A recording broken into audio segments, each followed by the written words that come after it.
The bakery didn't look like a bakery anymore. It was glossy and sleek now, with white gold letters etched into the window that said, "The Foundry, private events only." The chipped green door was gone, replaced with frosted glass double doors and a security keypad. I stood outside the locked gate, the July heat baking my shoulders, clutching a carry-on suitcase that suddenly felt 100 pounds heavier. My name is Grace Wilder. I'm 43. I just got back to Asheville, North Carolina, after spending the last 20 years working as a trauma doctor overseas. I thought coming home would feel like a breath after drowning. Instead, it felt like someone slammed a door in my face, literally. The old bakery was my mother's dream once.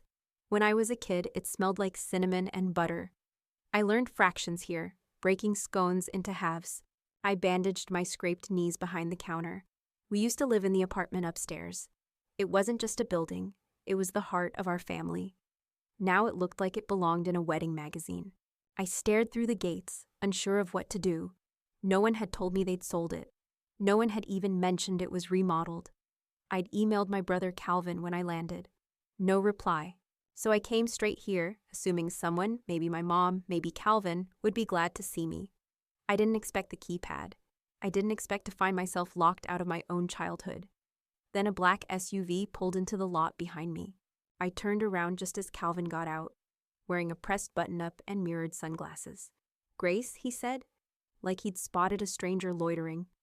"What the hell are you doing here?" I blinked. "Hi, I emailed you. I just got back last night." I figured I'd stop by. He didn't smile.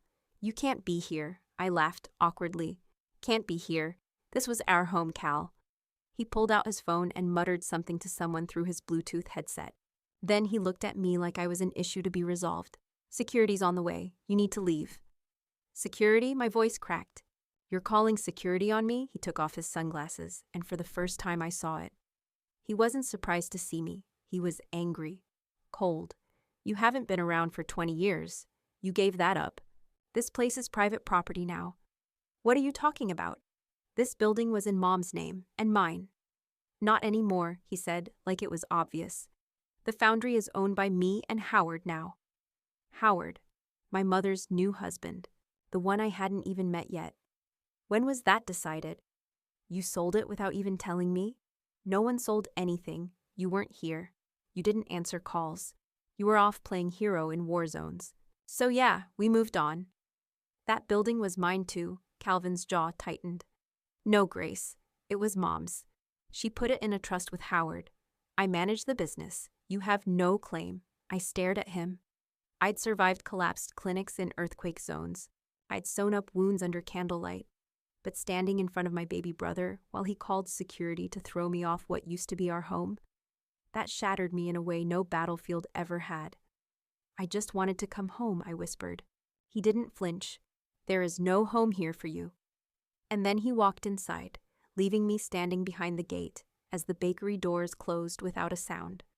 I didn't cry until I got back to my rental car. I just sat there, motionless as the AC blew cold against my face. I stared at the old bakery's reflection in the windshield and felt like I'd been erased from my own life. After about 20 minutes of just breathing, I pulled out my phone and texted the only person I could think of who might actually answer me. Sylvia. We hadn't talked regularly in years, but back in college, Sylvia was the kind of friend who always knew when to take charge. She'd gone into law, I'd gone into medicine. Now she was married, ran a small practice, and still lived in Asheville. Me. "You still do property law, Sylvia." "For you?" "Always." Me. "I need to know who owns 118 North Marigold." Sylvia. "That the bakery." Me. "Used to be. Now it's something called the Foundry." She called me 10 minutes later. "Grace, talk to me." "What's going on?" I explained everything, seeing the remodeled bakery, Calvin's cold reaction, the mention of a trust with my mother's new husband. Sylvia went quiet for a moment, then said, "I'll pull the records now. Give me a few hours." Later that evening, she met me at a diner on the edge of town. Same old Sylvia, hair pulled into a no-nonsense ponytail. Manila folder under her arm, eyes sharp. "This," she said, sliding the folder toward me, "is going to make your head spin." The property had been transferred 2 months ago to a shell company called Elmbridge Trust. No website, no listing. Just a post office box in Raleigh. And here's the kicker, she said, flipping to the last page. The signature authorizing the transfer? Yours. I stared at it. My own name, scribbled at the bottom of the seller line. The swoop in the G was close. The angle of the R was off. It looked almost right. I didn't sign this. I know, Sylvia said. You were overseas when this was filed. I checked the timestamp on the notary seal. Same notary who was busted for forging hospice signatures last year. She's out on bond right now. So this is fraud. It's more than that. I looked into the utility history for the building. Usage spiked hard in April, way more than you'd expect for an event venue. Cold storage levels, refrigeration. Power pulls in the middle of the night. My stomach twisted. You think they're hiding something? I think they're using the building for more than weddings. Maybe storage, maybe distribution. Whatever it is, it's shady. That night, I got an email. From my mother, Grace, what Calvin told you is correct. The building was repurposed. We had to be practical. You were never around. Please don't make this more difficult than it has to be. Mom, no greeting, no warmth.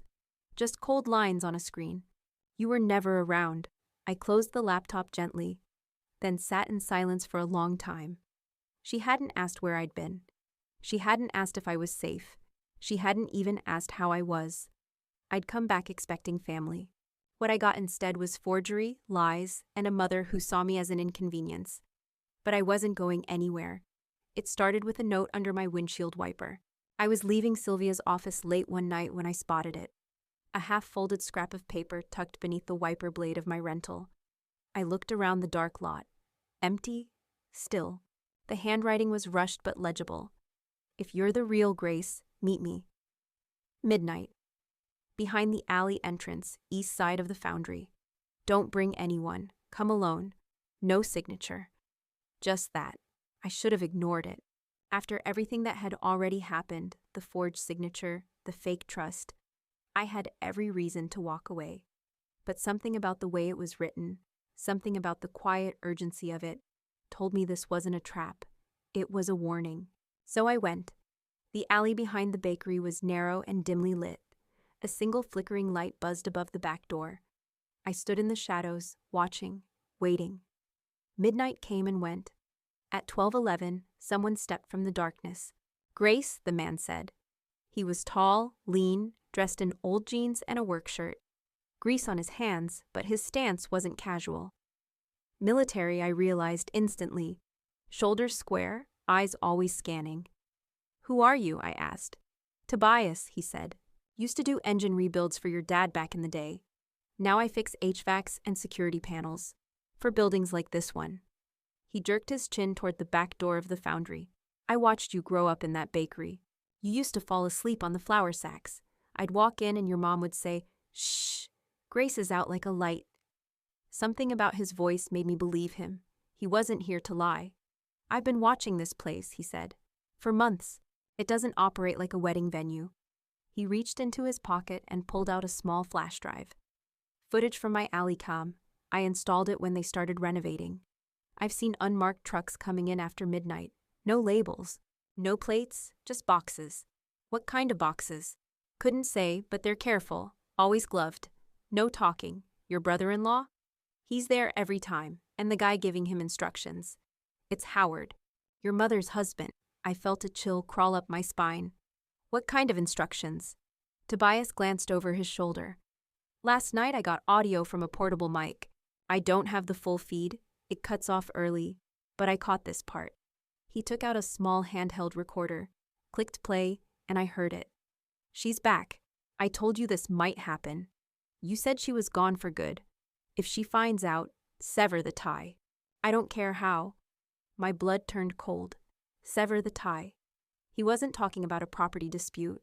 He was talking about erasing me, legally or worse. I've seen guys like him, Tobias said. Corporate hands, soft voices, but they make things disappear when they need to. I stood there for a long time, holding the flash drive, not sure what scared me more, the idea that they forged my name to steal the building, or the idea that they weren't done yet. That night, I set up my own stakeout. I parked down the street with my phone recording. I watched the alley, live feed running straight to a cloud server. just after 2 a.m., a truck rolled in. No plates, like Tobias said. I hit record as two men carried out box after box. Then I saw him, my brother-in-law, arms folded, glancing over his shoulder, and a moment later, I heard the voice, "Howard. Double tape the lids. If she's watching, we're not sloppy. And if she gets close, cut her out. Cut her out." It wasn't just betrayal anymore. It was a plan. And I was done being quiet. I returned to the alley the next morning to grab the camera. Or what I hoped was still there. It wasn't. The planter where I had tucked the device was empty. Dirt scattered like someone had yanked it out in a hurry. No trace of it left. No cable, no chip, nothing. My cloud backup had failed halfway through. The last few seconds I managed to review showed nothing but the back of someone's glove reaching toward the lens. Whoever found it knew what they were doing. I stood there frozen, a sinking weight building in my chest.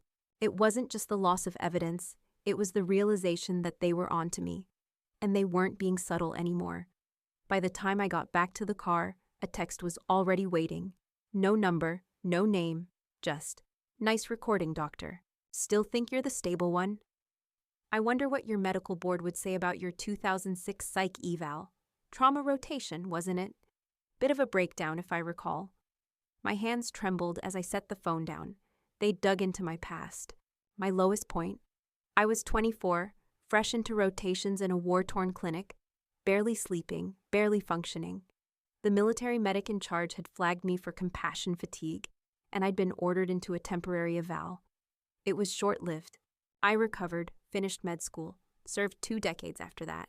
But they had it, and now they were threatening to use it. I nearly called Sylvia, but instead I drove to the only open public place I could think of that offered a shred of privacy. A walking park just west of town. I sat on a bench near the pond, watching 2 ducks fight over crusts of bread, and waited. He showed up 20 minutes later, Howard, gray polo, pressed slacks, sunglasses. He didn't greet me, just sat beside me like we were old friends. "You look tired," he said. "You look confident for a man committing fraud." He chuckled quietly. "I'd be careful with words like that, Grace. You've had a tough life. People might question your stability." "You mean the psych file you just waved in my face? Go ahead. I have 2 decades of commendations and field leadership since then." He didn't blink. "Let me tell you how this plays out. You start raising alarms, you get flagged. Suddenly your past comes up. The board reevaluates your license. Investigators take one look at your stress record and decide you're too unpredictable. I don't even practice here." "You don't need to," he said simply. "We just need you quiet." I turned toward him, my voice like steel. "You forged my name. On a deed. You used a known fraudulent notary. You transferred the building into a shell company. That's 3 felonies before breakfast." His jaw twitched, but he didn't argue. I leaned closer. "I have a voice clip of you from last night, telling someone to cut me out. You want to explain that one?" His composure cracked for just a second. Then he stood. "I'll say this once," he said. "Let it go, and you walk away free. Keep pushing, and things will get ugly." He walked off, smooth and unhurried, like a man who'd already written the end of the story. But I wasn't done. When I returned to my car, an envelope was tucked under the windshield. No note, no signature. Inside, a photocopy of the original bakery deed. My name printed clearly across the ownership line, alongside my mother's, dated 18 years ago, and a second page, handwritten from a notary. This deed was altered without proper authorization. I was approached to recertify it under different parties. I refused. I hope this finds the right person. It did. I sat there gripping the envelope, heart pounding. For weeks I had nothing. Now I had proof. They thought they could erase me, rewrite the past. But now? Now I had the page they missed. Sylvia's office felt different this time, less like a legal firm and more like a war room. She spread out the paperwork across the table. Deed copies, trust filings, emails, the anonymous notary note, while I uploaded the audio clip to a secure drive. Neither of us spoke for a long time. Then she said, "We need help." She picked up her phone and dialed. 10 minutes later, her friend Felix walked in. Bald, wiry, fast-talking. A cybersecurity contractor by title, hacker by reputation. He gave me a polite nod and got to work without pleasantries. We gave him the name of the shell company, Elmbridge Trust. He dug through proxies, obfuscated registries, and buried P.O. boxes like he was cracking a safe. His fingers never paused. Elmbridge isn't real, he muttered. It's a front for a parent LLC called Montford Holdings, registered out of Delaware, classic laundering hub. Who's behind it? I asked. Felix pulled up a string of documents on the screen, then stopped. There it is. A name. Under the officer's log, Claire Jensen, my mother. And under financial beneficiary, Calvin Wilder. I stared at the screen, numb. They didn't just sideline me. They used my forged signature to move assets into a company with my mother and brother as beneficiaries. The betrayal tightened like a vice around my ribs. That's not even the worst part, Felix said. Montford Holdings receives deposits from a vendor called Greyhawk Logistics. You recognize that name? I didn't, but Sylvia did. That's a defense subcontractor, she said. They got slapped with an ethics probe 2 years ago for falsifying inventory and running storage exchanges under defunded procurement channels. The whole thing got buried when funding was cut. Quiet little black hole. I felt my stomach twist. Are you saying they're laundering through the bakery? I'm saying the trucks coming in at night may be moving inventory that isn't wedding chairs. Felix clicked again, bringing up flagged wire transfers. Greyhawk transferred funds to Montford Holdings every 2 weeks for the last 6 months. That money didn't stay in the account long. It moved through 2 shell filters, then landed here, personal account ending in 7143. Name on the account? He turned the screen toward me, Calvin Wilder. I sat back, stunned. My brother, my baby brother, the kid who used to sneak me cinnamon rolls when Mom wasn't looking. The kid who swore up and down he'd keep the bakery alive if anything ever happened to her. Now laundering money through it. I've got something else, Felix said. He pulled up a snapshot of an anonymous email from a leak board. No sender, no header trail, just a short, chilling message. She's connecting the dots. Clean house before the 10th. Today was the 7th. Sylvia looked at me. That's a threat. They're going to move something, burn something, or make someone disappear. No, I said quietly. They won't. I opened my bag and pulled out a flash drive of backups. Audio, video, the forged deed, the notary letter, every document duplicated 3 times, stored on separate drives and uploaded to secure servers. They wanted to erase me, I said. But they forgot I know how to survive with nothing. Now I have everything. I looked at Sylvia and Felix. We bring this to the city title office tomorrow. We freeze the deed. We go to court. We don't wait for the 10th. And for the first time since I stepped foot back in Asheville, I felt something like fire in my chest. I wasn't the one in danger anymore. They were. The city title office smelled like toner and quiet dread. Sylvia and I stood at the counter with a stack of documents so thick the clerk raised an eyebrow. I handed over the notarized affidavit, the original deed, the forged one, the ownership log showing the unauthorized transfer, and the anonymous statement from the notary who refused to sign it. We're filing an emergency injunction to freeze the title on 118 North Marigold, Sylvia said firmly, effective immediately. The clerk skimmed the first few pages, then looked up slowly. You're alleging deed fraud. We're proving it, I said. By the time we walked out of the building, the injunction was live. No sales, no refinances, no leases. The building, the bakery, was legally frozen. No one could touch it without court approval. Next stop, Calvin. He and his wife, Claire, lived in a gated subdivision about 20 minutes outside of town. Sylvia drove while I sat in the passenger seat, a manila envelope resting on my lap like it was about to explode. As we pulled up to the curb, Claire was outside watering potted hydrangeas in her bare feet. Calvin stepped onto the porch just as we walked up the path. His face went tight the second he saw me. You've got some nerve showing up here, he said. I didn't flinch. We brought paperwork. Sylvia stepped forward and handed him the envelope. Calvin Wilder, you've been served. The property title to 118 North Marigold is now under injunction. You're barred from altering, leasing, or transferring ownership pending investigation. Claire set the watering can down, blinking. What are you talking about? I'm talking about forgery, I said, turning to Calvin. A falsified deed with my name on it. a shady notary who's already under federal investigation, and shell companies funneling money from a blacklisted defense subcontractor into your personal account. Calvin's mouth twisted. You don't know what you're talking about. No? I stepped closer. Because I have audio of Howard instructing someone to cut me out. I have video of trucks unloading boxes into the alley. And I have a copy of the original deed with my name printed in permanent ink. Claire folded her arms. You're trying to tear this family apart. There's nothing left to tear, I said. You've been operating like I don't exist. Now you're going to see what happens when I stop acting like I don't matter. Calvin clenched his jaw.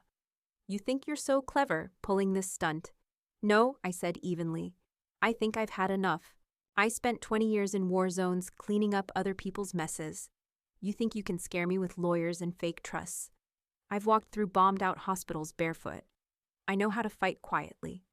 He stepped forward, voice low. You don't want to do this, Grace.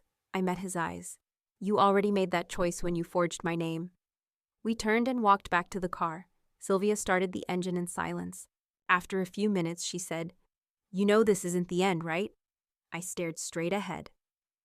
But it's the first time I've ever hit back. And for the first time in years, I wasn't scared of what was coming next. I was ready. Felix called just after midnight. I've got something, he said, voice low but sharp. It's big.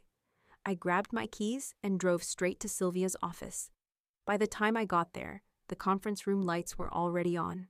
Felix was standing at the whiteboard, lines of digital breadcrumbs mapped out like a crime scene. Let's start with the forgery, he said, pulling up a document on the screen. The fake deed? The metadata embedded in the PDF shows it was created on a desktop linked to Calvin's personal IP address.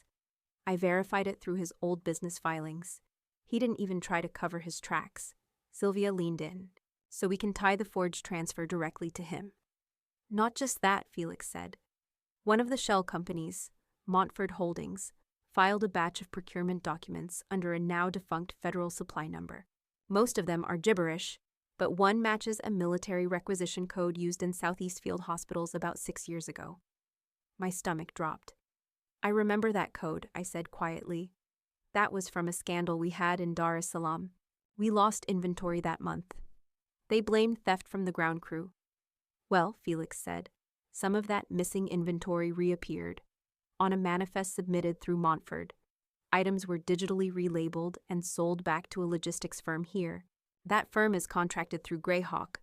So Calvin and Howard are reselling stolen military-grade supplies, Sylvia asked. Worse. They're recycling outdated equipment and passing it off as new. Dangerous stuff. Defibrillators past expiry, spoiled field kits, and every box is marked domestic humanitarian use. It's laundering under the illusion of aid. I sank into the chair. They used my field, my career, my name. And your building, Felix added. But I found one more thing. He pulled up a video. A grainy home recording, early 2000s. The bakery counter, my grandfather holding a pen, speaking slowly. I, Charles M. Wilder, declare this deed valid in the name of my granddaughter, Grace Wilder, to be recorded upon her return from abroad. This is my will. This is my word. He signed the document in full view of the camera, then slid it across the table. My voice, barely 19, squeaked out from behind the camera. Got it, Grandpa, I covered my mouth. The video felt like a heartbeat from the past, one no one could deny. I found that on an old external drive connected to your mom's network, Felix said. It was buried in a backup folder labeled Archive Do Not Use. Someone tried to forget it existed. Sylvia smiled faintly. This is bulletproof. Felix nodded. The feds think so too. I contacted someone at the prosecutor's office. Quietly. I gave them a sample of what we've got. They just filed for a preservation order. Case is being expedited. I looked at both of them. What does that mean legally? It means, Sylvia said, Calvin and Howard can't move a single dollar. The second they try, it's flagged. It also means their phones, computers, and accounts are now being mirrored. And the federal courts involved? Felix gave a small, grim nod. They're coming in. The scale's too big now. Defense procurement fraud? That's not civil court anymore. I sat back, heart pounding. All those years overseas, I'd fought to save strangers. I never thought the war I'd end up in would be right here, against my own blood. But this time, I wasn't outnumbered. I had evidence, I had a team, and now I had the government. The courthouse smelled like marble polish and nerves. I sat at the witness table, hands folded in front of me, heart steady but heavy. My voice recorder, the video of my grandfather, the notarized statement, the IP trace, the bank transfers. Every piece of evidence was already cataloged. All I had to do now was tell the truth. Across the room sat Calvin, jaw clenched, tie too tight. Beside him, Claire stared straight ahead, face expressionless. Howard wasn't here. His lawyer claimed medical issues. Of course. The prosecutor, a sharp woman named Lynn, called me forward. "Doctor, Grace Wilder," she began. "Can you walk us through how you discovered the fraud on your family property?" I did. Calm, precise. No drama, just facts. I explained how I returned home after 2 decades abroad, only to find the family bakery gutted and renamed. I told them about the confrontation with Calvin, the cold email from my mother, the forged signature. I played the audio clip of Howard's voice, and I watched the judge's expression tighten. Then came the real blow. Sylvia cued the video. My grandfather's voice filled the room, shaky but clear. "This deed is for Grace. She kept the family name alive. She earned this." There was a pause. Even the stenographer looked up. Then I said quietly, "That video was hidden. Someone in my family buried it to invalidate my claim.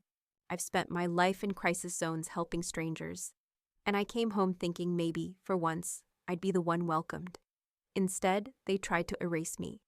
I felt the weight of it all rising in my chest, but I held my voice steady. No tears, just truth. When I stepped down, the courtroom was silent.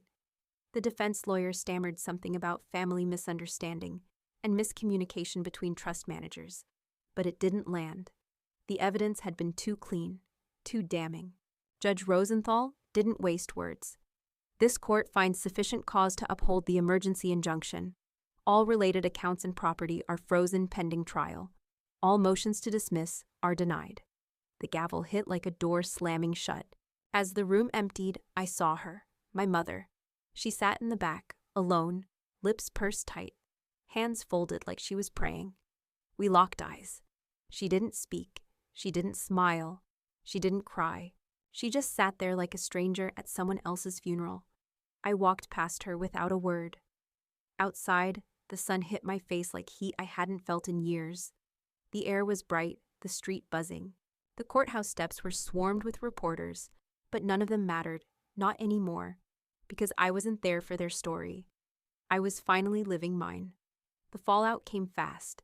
3 days after the hearing, Claire's nonprofit quietly announced her administrative leave due to personal matters. Her name was scrubbed from the website by that afternoon. A local blog ran a headline, "Humanitarian Leader Under Federal Investigation for Fraud Allegations." The comments were brutal. Calvin tried to play it cool.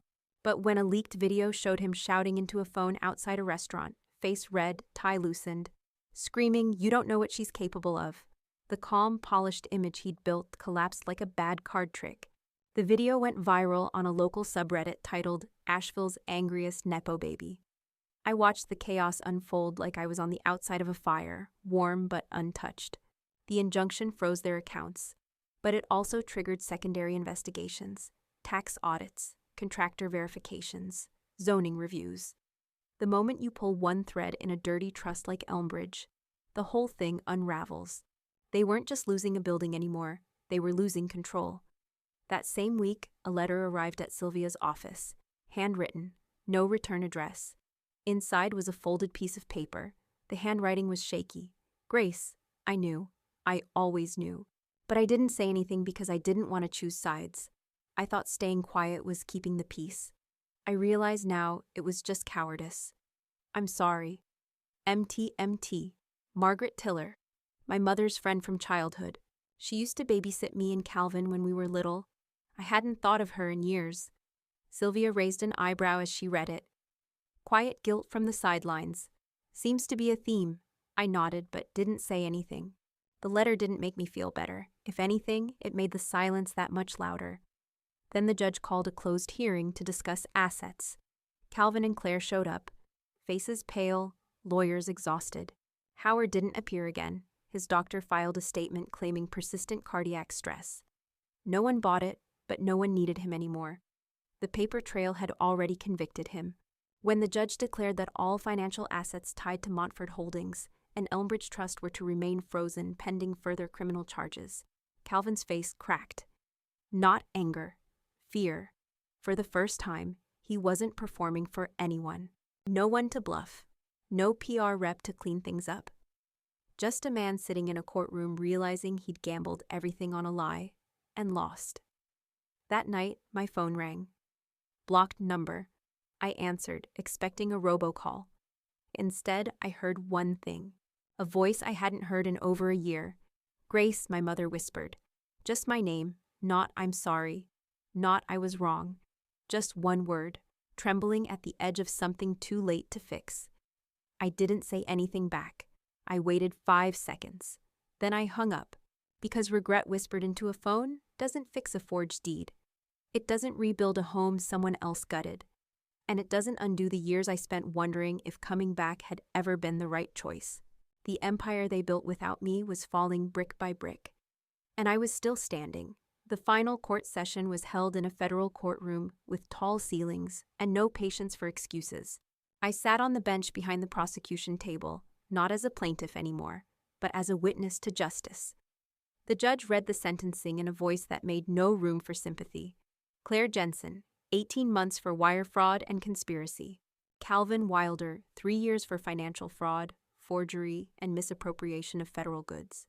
Howard Gable, 5 years for procurement laundering, conspiracy, and obstruction.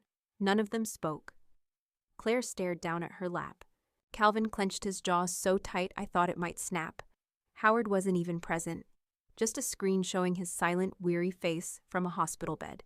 The consequences they'd spent so much time trying to dodge had finally caught up. And when the judge said, "Court is adjourned," it felt like an entire decade's worth of silence had finally been broken. I didn't linger. Outside, the air was cool for a summer morning. I expected reporters, maybe a few curious locals, but instead I was met by a different crowd. People who actually knew what justice looked like. A man in scrubs stepped forward. "You don't remember me," he said. "Field Hospital, Northern Ghana, 2012. You stitched up my arm when no one else would touch it." A woman with a service dog nodded at me. "You helped my unit when our supply lines collapsed in Kandahar. You rationed your own meds for us. I never forgot that." Then came another, an old man in a veteran's cap, teary-eyed. "You patched up my grandson in Jordan. He's alive because of you." None of them said congratulations. They said thank you, not for the court win, not for reclaiming the bakery, but for something I didn't even realize I'd been building all these years. A legacy that had nothing to do with property or signatures or last names. Later that week, I drove out to Washington, D.C. I parked near the National Archive of Medical Service. I'd gotten a letter weeks earlier from a volunteer organization I used to serve with. I hadn't opened it until now. Inside was a pass and a photo of the wall. It was a quiet hallway, lined with plaques etched with the names of medical volunteers who had served across war zones and disaster sites for 20-plus years. At the end of the row, newly mounted, Dr. Grace Wilder, trauma surgeon, educator, advocate. I stared at it for a long time. No bakery, no ownership titles, no bloodlines, just a name and a truth that no one could forge. I didn't need the building anymore. I didn't need the family that tried to erase me. Because this wall, this legacy, these lives I touched, this was the real inheritance, and it was mine.